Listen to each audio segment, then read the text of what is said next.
Howdy there, folks. Welcome into today's video. Boy, is this one a good one here today, okay? We got so many stocks to talk about, so many different things in the market I want to show you that are going on.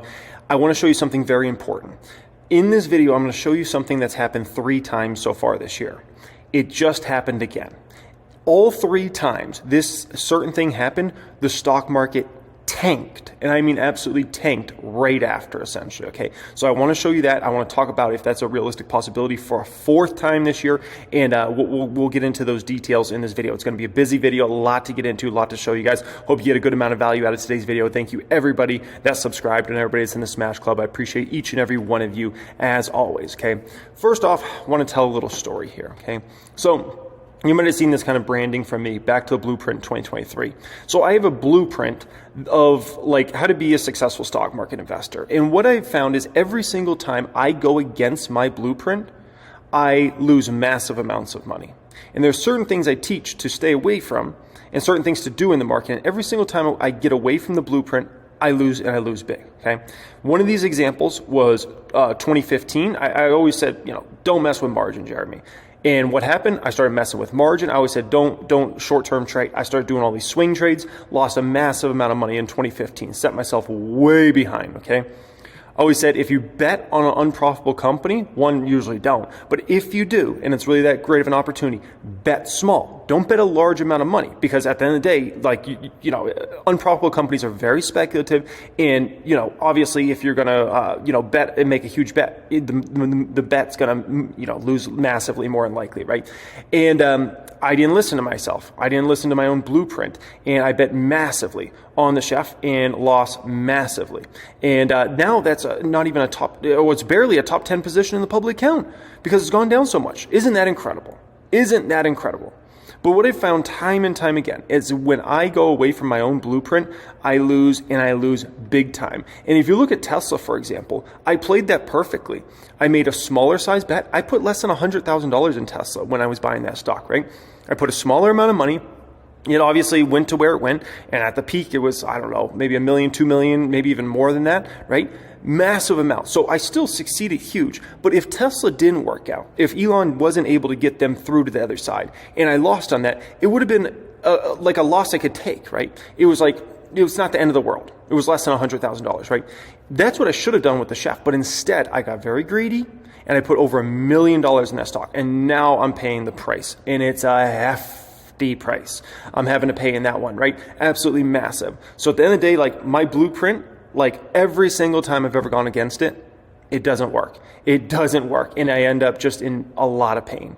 And unfortunately, the stock market is similar to a drug. It really is. And when you have certain things happen to you, it's very addicting, extremely addicting. And, like me with margin, why did I get into margin in the first place?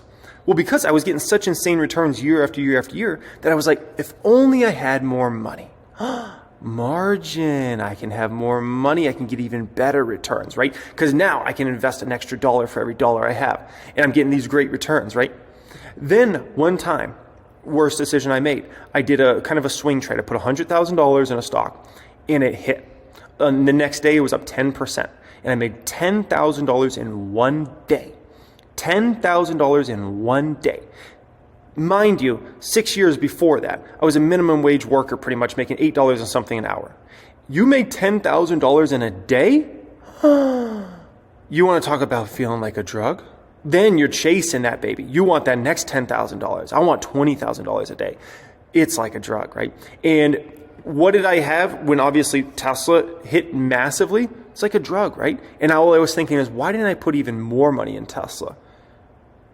And so, therefore, I go against my blueprint, and every single time I go against my blueprint. So, nonetheless, like over the next, 2023, 2024, 2025, I'll be able to stick to my blueprint for several years, but there will probably be something down in the road.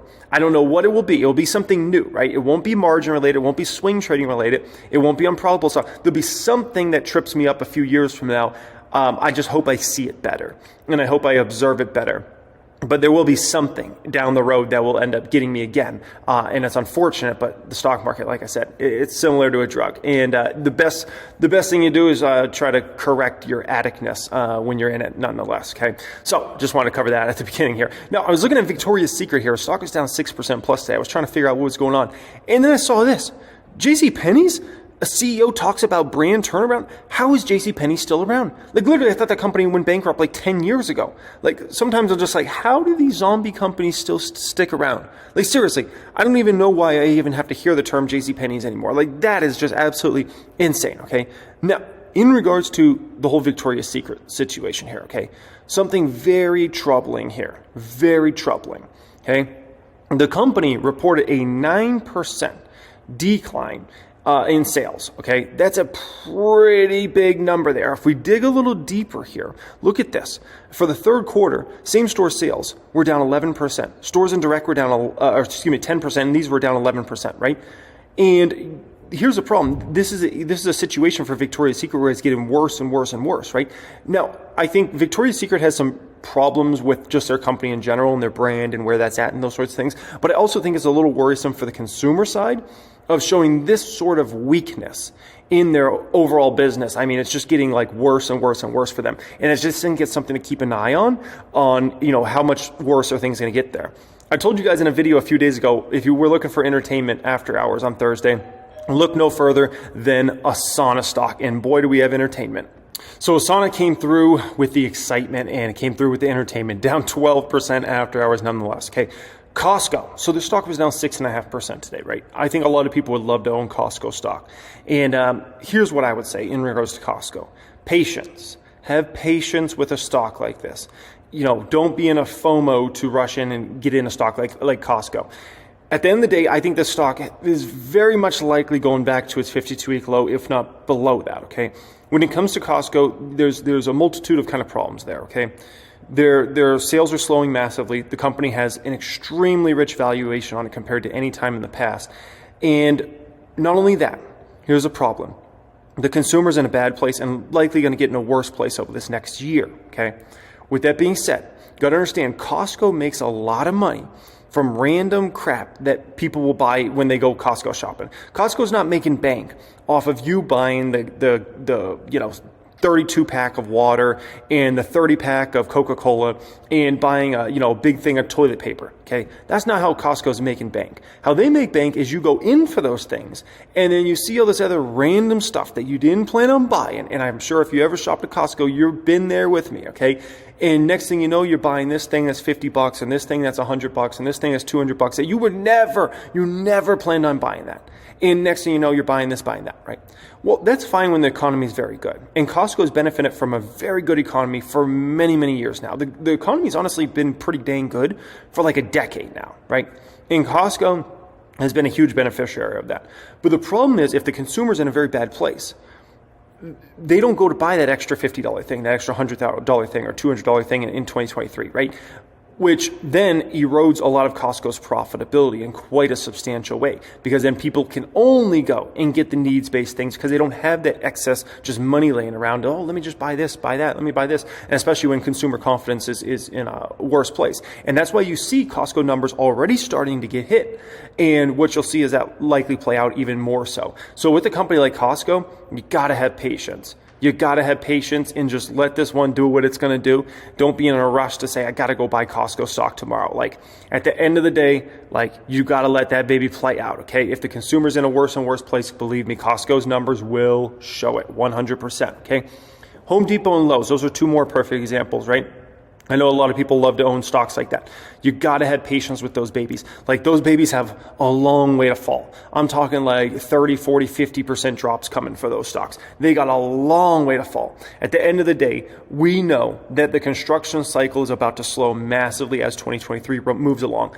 As that happens, and as people's homes values start to go down, renovations around homes, in terms of like all the business they get from home builders in general, all the people on these job sites that have to shop at Home Depot, Lowe's, and things like that start to go down and down and down. We have like basically a record amount of constructions going on in the United States of America right now, like we've never seen before. Okay, this is as good as it gets. I hope everybody's watching this understands this is as good as it gets in terms of homes under construction, apartments under construction, warehouses under construction, random construction. This is as good as it gets. It gets no better than this, okay? This can't get any better for Home Depot and Lowe's. It only gets worse, okay? And I think that needs to be said out there because I don't feel like almost no one's talking about this, that this is as good as it gets. And we likely will never have a construction cycle like this again, or if we do, it might be 10 or 20 years from now, nonetheless, okay? It's going to be a long time in the future. And so with stocks like Home Depot and Lowe's, you just got to have patience with those babies. Let them do what they're going to do. They will come down to your ranges over time, okay, as their businesses erode and get worse and worse and worse as the construction cycle gets worse and worse and worse as 2023 will go around and getting into 2024. And those companies will start bringing down their numbers. They'll start bringing down their guidance. They'll start reporting bad numbers. They'll start reporting misses. It's all going to happen. It'll all play out. Just have patience. If you ever want to buy those stocks, you'll get your opportunity, okay?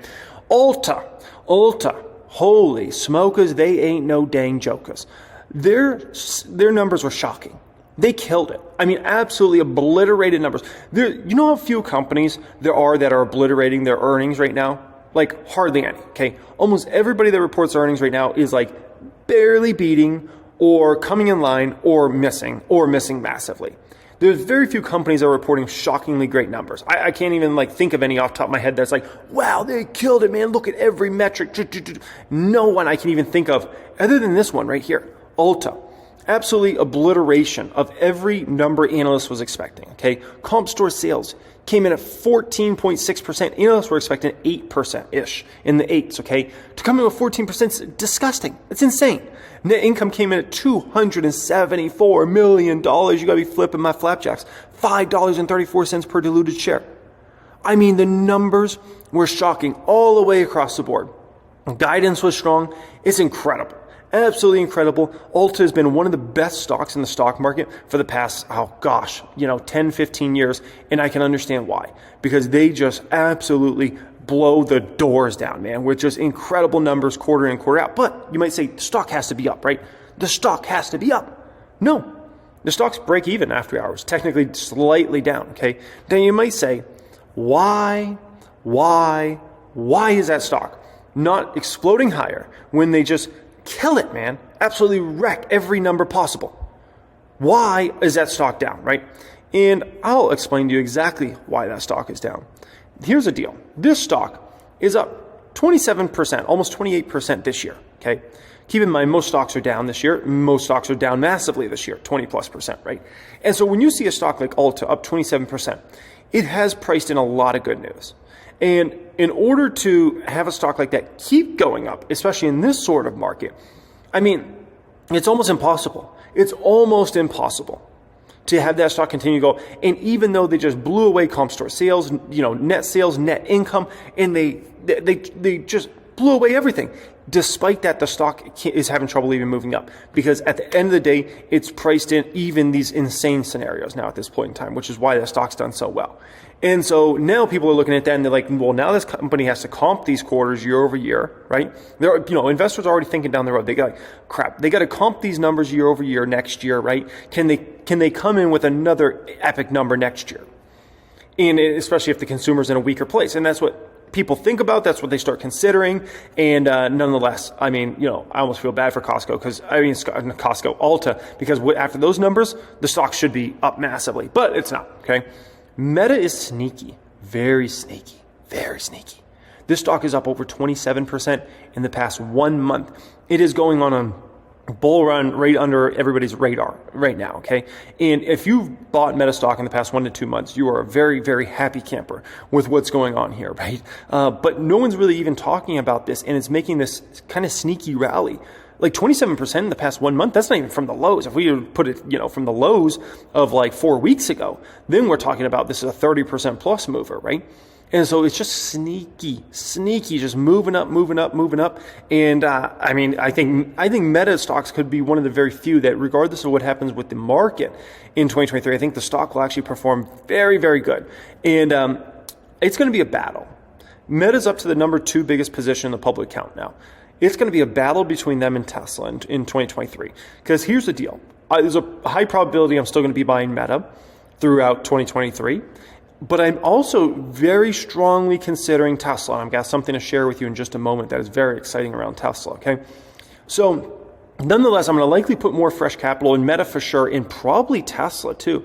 So the question is, who gets more of my money in 2023? Is it Meta or is it Tesla? But not only that, what stock performs better, because that's another big component of this, right?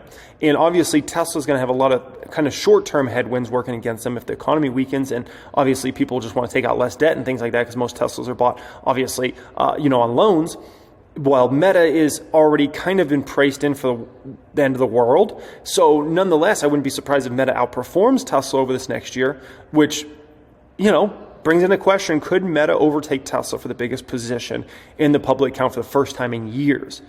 It's definitely a possibility. We'll have to see how that plays out. Now, I don't know if you guys got to see the video yesterday that came out from Franz, and basically CNBC did the interview. That was like a shocking, random interview. I didn't even know that was going to drop. Okay, and Franz did this interview. Great interview, by the way, and great if you're looking to understand more of the insight around Franz and kind of his journey with Tesla and those sorts of things, and as well as his background. And I'm glad he's getting more spotlight from the media because he deserves it. Like I said, he's a Johnny Ive. What Johnny Ive was to Apple in the Steve Jobs days, Franz is that to Tesla.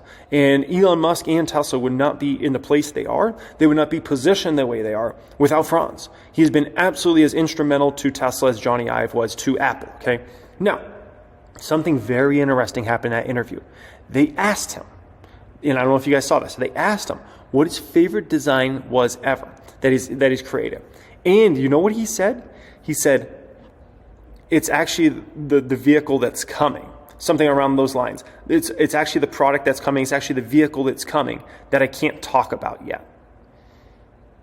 That's exciting, right? And that was one of those moments oh gosh, what do they got up their sleeve now, man? What do they got? I mean, this is going to be his favorite ever. And the demand that for Cybertruck's is ridiculous. We all know how exciting that product lineup's going to be, and him teasing something like that.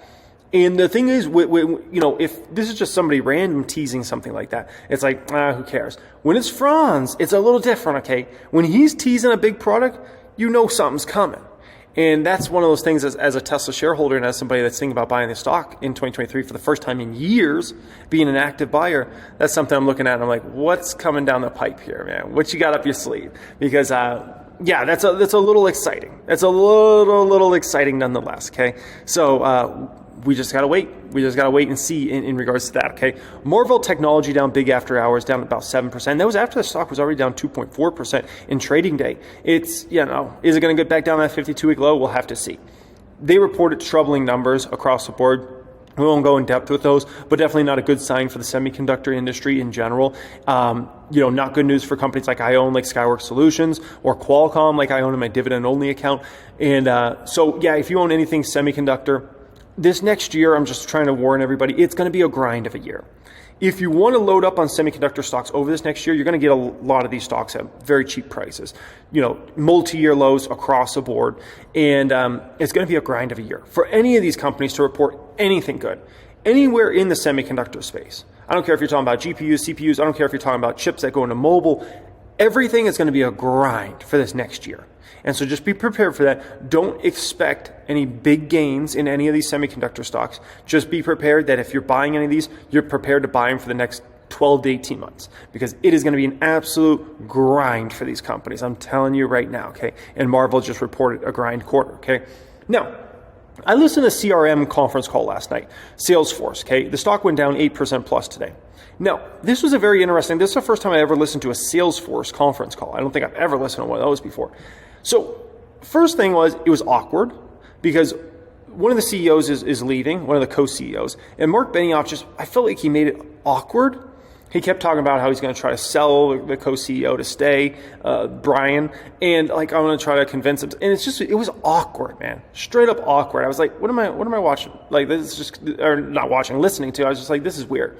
The second thing with that Salesforce call is, based upon the way they were talking, it definitely sounds like they're worried about the state of the economy, and they were definitely reporting that a lot of contracts and things like that are taking a lot longer. Things that might have just used to get bypassed through, let's say, somebody that's decently high up at the company now is having to actually get passed through by the CFO or the CEO, and for some of these deals. And so the sales process is taking a lot longer. So if you own Palantir stock, for instance, that's going to be a longer sales cycle for the next probably 12 months or so. So all the Palantir shareholders that are watching this right now, listen to that Salesforce conference call. It's an important one because you'll start to understand, okay, this is going to be a grind of a year for this next year. These sales cycles are going to take longer to get somebody. You're going to have to get signed. You're going to have to get deals signed off by CEOs and CFOs. Okay, so that's something to keep in mind. See, this is why it's important to always watch all of my videos all the way to the end, man, because I'm always going to give out these gems here that are going to be very, very important. Okay, and if you own any company that's in the B2B space that has these longer sales cycles, listen to that Salesforce call, man. They're going to give you a lot of detail, and I don't think there's a company that's more important in the B2B space than a Salesforce at the end of the day, okay? Now, Fubo, very speculative stock, obviously. It's a stock I do own. It's very speculative. It's a smaller bet for me. Comes with a lot of risk, huge money-losing company. They're going to have to raise money. They've been very transparent about that, probably next year or the year after. And, those sorts of things, right? So it comes with a lot of risk. But it's very interesting.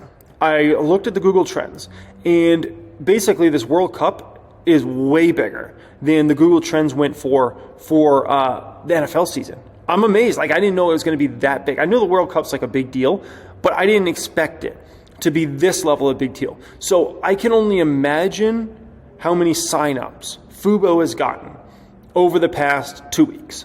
We'll get to see that in the next quarter's numbers, but it's got to be ridiculous. It's got to be absolutely ridiculous because I know, how strong numbers were last quarter, in the September quarter, right? When football season was starting.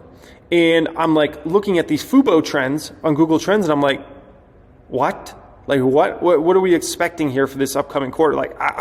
It's going to be interesting. I'm going to be interested to see if the executive team ends up having to move up numbers in December or January and has to come out and say, hey, business is way better than we even thought, and this is the numbers we're expecting for this upcoming quarter. We'll have to see. So nonetheless, I thought that was just exciting. Obviously, like I said, it's a very risky stock, very speculative, because it's a huge money-losing company. But that, I got to say, Google Trends doesn't lie. That's pretty darn exciting, and we'll see what happens and shakes out there with the numbers over time, okay? No, the VIX, okay? So 3 times this year this has happened. It just happened again. VIX going under 20. Every single time the VIX has gone under 20 this year, very shortly after, usually within a few trading days, next thing you know, the stock market starts to tank and the VIX shoots up again. It started out at the beginning of this year. VIX under 20, VIX climbs high, obviously stock market tanking. Then we got another drop in the VIX, big time here, okay, under 20. What happens? Next thing you know, stock market starts tanking again, VIX shoots up. Then back around August, we got the VIX to go back under 20 again, right? What happened right after that? Stock market tanked, VIX screamed higher. And now it's happened once again, right? Where the VIX has gone under 20. And you got to say to yourself, oh gosh, what are we looking at? 5 trading days, 10 trading days until the market starts tanking again? Now, in order to get the stock market to tank again, what has to happen here? Well, I'll show you exactly what has to happen here, okay? Inflation. So CPI numbers come out, if I recall, on December 13th. So that's, about 8 trading days from now or so? Or 9 trading days, something like that. So CPI, it should come in pretty good. You can't get too excited about this, but if we look at Truflation, it definitely shows quite a steep decline in inflation overall. So we'll see what happens with the numbers overall there. But if you're thinking about what could make us tank again, it would be CPI, and it'd be CPI coming in too hot, and then everybody being like, oh man, or actually no, I think it's the Fed's raising on December 13th. I think CPI comes out on another date. I don't know. I'll have to research those numbers. I can't remember specifically what day CPI comes out versus the Fed's going to raise rates, right? Which the Fed's guaranteed to raise rates, just for everybody watching this. It's just a question, are they going to raise 50 basis points, 75 basis points? But if CPI comes in hot, means worse than expected, higher than expected, that would put the Fed in a situation where they likely have to raise rates 75 basis points, which would be troubling nonetheless, okay? And so, yeah, that's the one thing I'm thinking about. Like, if we were to talk about another tanking of the market, it'd be because of CPI and because of that data coming out and the Fed raising 75 basis points, which almost everybody's now expecting the Fed to go 50 basis points. So if they came in more than 50 basis points, oh, it would be not pretty, okay? But do keep in mind, I think this is important for everybody watching this right now to understand this, okay? Wall Street bonuses are down massively, okay? So if there's ever a moment where Wall Street wants this market to pump into year end, I can tell you it's for this next month because they have been going hungry this year, okay? They've been going hungry. Those bonuses haven't quite been there this year. And, you know, they want those bonuses. So we'll see how this plays out. At the end of the day, you know who controls the money in the stock market. It's all Wall Street. And a lot of those folks might be looking for any reason to try to send this market up because, dang, they need some bonuses, man. It hasn't been a fun year on Wall Street. Nonetheless, never mind. IPOs have been dead. Whew, okay. Hope you guys enjoyed this video. As always, appreciate each and every one of you. Much love as always. Thank you for being subscribed to the channel and always enjoying these videos. Thanks for smashing and have a great day.